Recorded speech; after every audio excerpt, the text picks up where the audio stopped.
नमस्कार, my name is Gajendra Dutt Sharma and you are watching English. और आज इस वीडियो में हम टाइम क्लॉजेस से रिलेटेड सेंटेंसेस को देखेंगे। ये क्वेश्चंस हमेशा ही एग्जाम्स में आते हैं, चाहे वो फिल इन द ब्लैंक्स के फॉर्म में हो या फिर करेक्ट आंसर फाइंड आउट करने के फॉर्म में हो।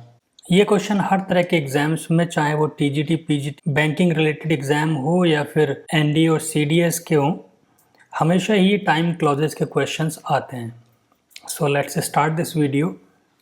First question is, the window cleaner was in fact one of the gang of safe crackers.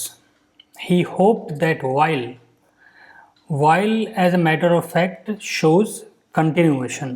Something happens during that time, that mentioned time. While का use इस तरीके से हम करते हैं। तो अगर ये मानते हैं तो he hoped that while, अब कंटिन्यूएशन का या उस ड्यूरेशन में होने वाले एक्शन को हम किससे डिनोट करते हैं? Continuous. So while he was cleaning और जब कोऑर्डिनेटिंग कंजंक्शन से जुड़े हुआ होता है तो वहाँ पर भी हम सेम तरह के फॉर्मेट फॉलो करते हैं। अब कोऑर्डिनेटिंग कंजंक्शन कौन सा है यहाँ पे? और, तो जो स्ट्रक्चर यहाँ पर है वही स्ट्रक्चर यहाँ पे होगी। सो वाज क्लीनिंग और प्रिटेंडिंग।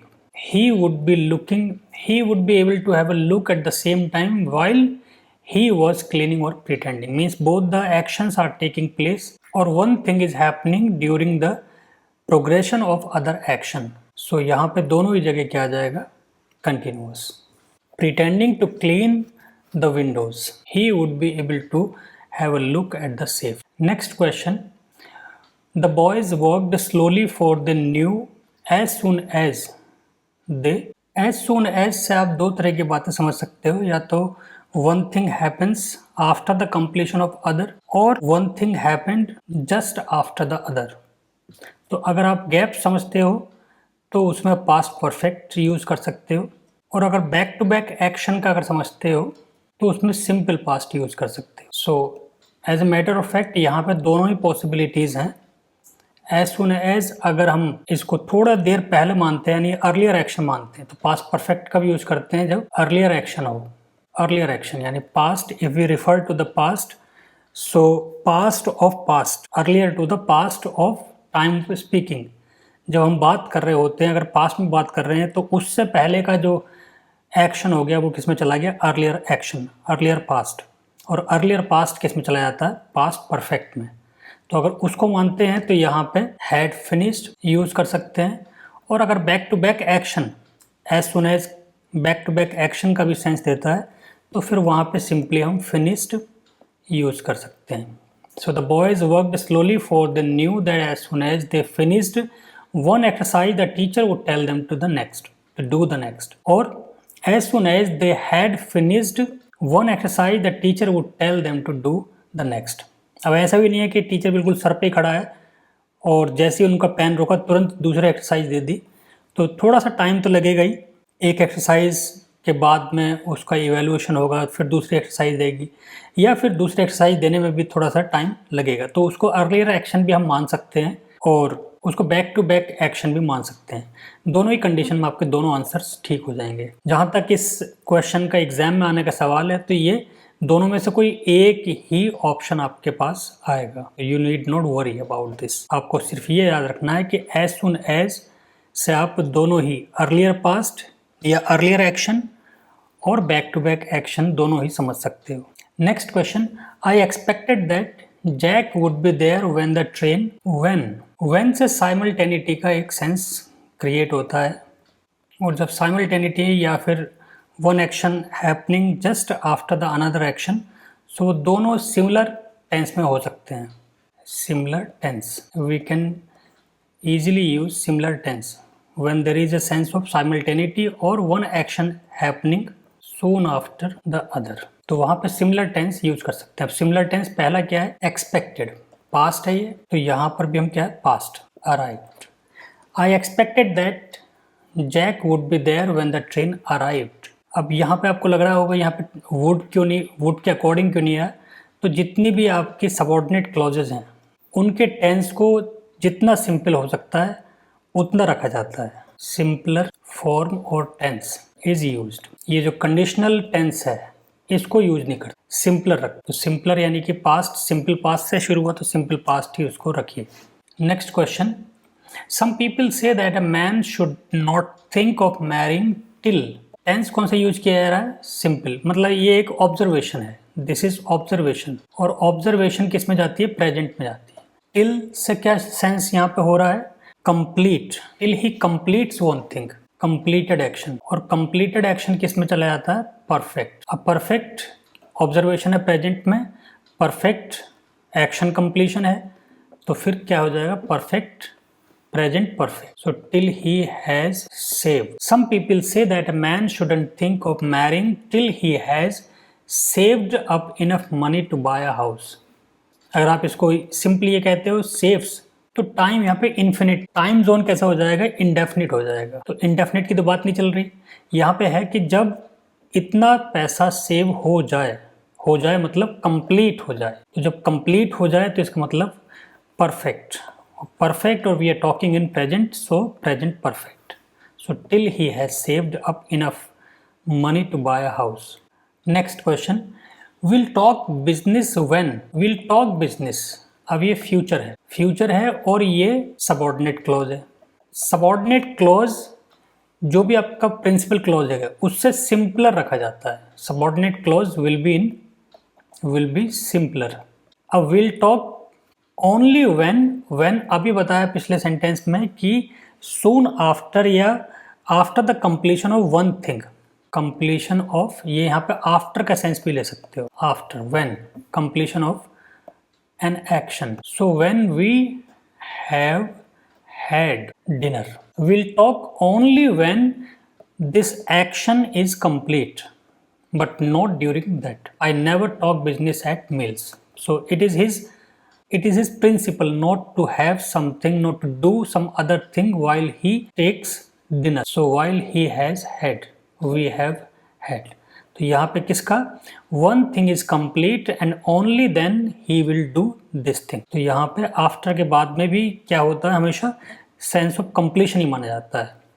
आफ्टर किस में चले जाता है? आफ्टर के बाद वाला परफेक्ट में ही जाता है नॉर्मली। आफ्टर वाली क्लॉज, यहाँ पे आफ्टर के सेंस है, आफ्टर वाली क्लॉज किस में जाती है? परफेक्ट, चाहे वो प्रेजेंट हो, चाहे पास्ट हो, चाहे फ्यूचर हो।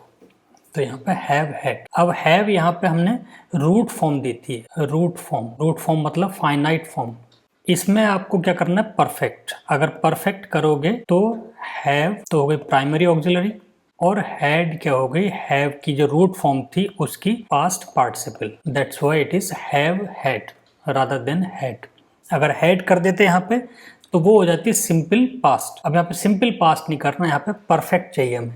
Next question, I visit a new country every year by the time मतलब द मोमेंट और एज सून एज और व्हेन, तीनों ही सेंस आ सकते हैं। तो यहाँ पे द मोमेंट अगर आप मानते हो, बाय द टाइम ज़्यादा मोमेंट का ही आता है या एज सुन एज का ही आता है, तो वो साइमल्टेनिटी है। साइमल्टेनिटी मतलब सिमिलर एक्शन। ये visit, by the time I am, be की फॉर्म आती है, बी की form is am are was were. By the time I am 60 I shall have visited all the most interesting countries in the world. ये future perfect की बात कर रहा है। तो फ्यूचर परफेक्ट तो तब होगा जब एक आपकी जो एग्जिस्टेंस है वो वहाँ पर पहुँचेगा। तो उस एग्जिस्टेंस को सॉलिडेरिटी देने के लिए आपको प्रेजेंट, ये प्रिंसिपल क्लॉज किसमें? फ्यूचर परफेक्ट में।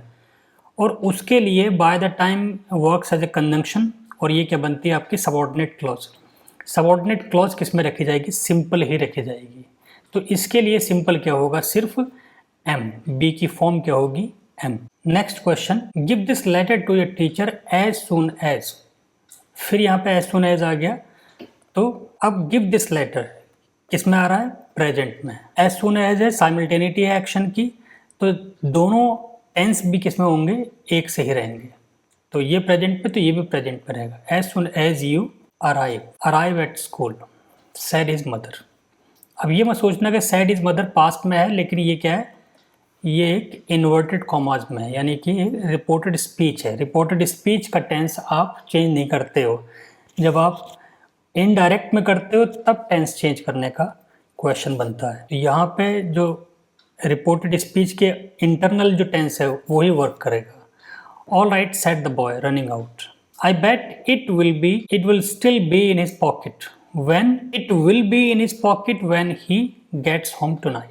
यहाँ पर भी क्या होगा, सेम साइमल्टेनियसली व्हेन मतलब साइमल्टेनिटी। और यहाँ पे आप हैज़ गॉट होम भी कर सकते हो, तो till when he gets home और हैज़ गॉट होम। अब हैज़ गॉट होम से सिंपलर क्या होगा, gets.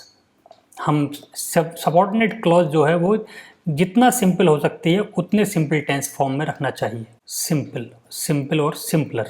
Otherwise has got home भी चल सकता है, यानी कि ये काम जब कंप्लीट होगा तो, यानी by the time he reaches, ऐसा समझ लीजिए, by the time he reaches home the letter will be in his pocket. तो ये वाली क्या है, ये प्रिंसिपल क्लॉज है। प्रिंसिपल क्लॉज अगर फ्यूचर में होगी तो सबऑर्डिनेट क्लॉज किस में आनी चाहिए, फ्यूचर के लिए सिंपलर फॉर्म क्या है, गेट्स। तो ज़्यादा अप्रोप्रिएट क्या रहेगा, gets. Next question, tourist puffing up the steps. I will be glad when, फिर यहाँ पे वही है, ये प्रिंसिपल क्लॉज है, फ्यूचर में है, और फ्यूचर के लिए सबऑर्डिनेट क्लॉज किस में होनी चाहिए, सिंपल। सिंपलर फॉर्म क्या हो गई, आई के अकॉर्डिंग गेट, प्लूरल फॉर्म में। I will be glad when I get to the top. यहाँ पे आपको अगर लग रहा है कि when I will get to the top, तो ये रॉन्ग होगा, यानी कि टाइम क्लॉजेज, जो टाइम क्लॉजेज हैं, टाइम क्लॉज यानी कि सबऑर्डिनेट क्लॉज शोइंग टाइम, यानी एडवर्ब क्लॉज ऑफ टाइम, वो कभी भी कंडीशनल टेंस में नहीं होगा। कंडीशनल टेंस कौन सा, future. Will never be in future, will और वुड। तो क्या रखना है, सिंपलर फॉर्म रखनी है। सिंपलर क्या हो गई, फ्यूचर के लिए सिंपल प्रेजेंट। तो I will be glad when I get to the top, when you will be glad. अब यहाँ पे प्रिंसिपल क्लॉज इधर दूसरी साइड में आ गई, ये भी फ्यूचर में है, इसके लिए भी सबऑर्डिनेट क्लॉज व्हेन से स्टार्ट होती है, ये भी साइमल्टेनिटी एक्शन है, तो ये भी किस में चली आएगी, सिंपलर फॉर्म।